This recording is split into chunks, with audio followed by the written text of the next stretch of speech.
这个季节正是菜脯的时候，今天菜脯萌芽，刚晒的老妈白菜脯1个，还有蒜头、姜、红辣椒1条蒜和11块钱鸭肉。现在把鸭肉焯一下水，冷水下锅，姜葱6、9去腥，再把蒜头、姜添粒，辣椒切块备用，蒜叶、蒜芽切开，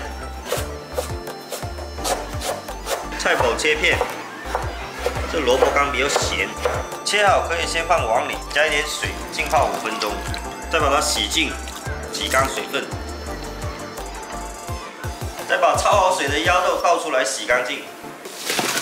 鸭肉处理好，先让把锅烧热，再把鸭肉倒进去，干炒掉一点水分，让鸭肉焖起来比较入味，而且更香。稍微炒一下，把它倒出来。 再重新起锅烧油，下蒜头姜，蒜头姜炒出味后，来把萝卜干放进去，菜脯、蒜芽，炒出香味后下鸭肉，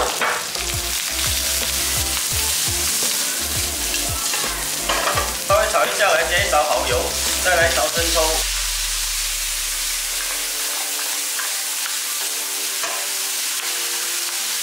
翻炒入味后加水，水又没过鸭肉。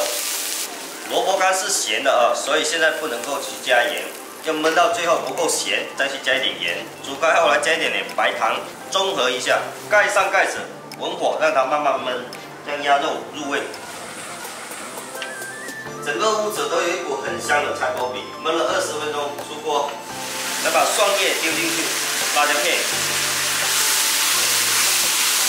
再来勾一点薄芡。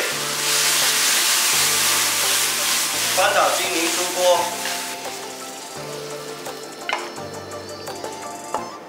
菜脯萌芽，潮汕特色的农家菜。菜脯能起到增鲜的作用，这样做出来的鸭肉不会很咸腻，也不会腥，好吃又入味，非常下饭。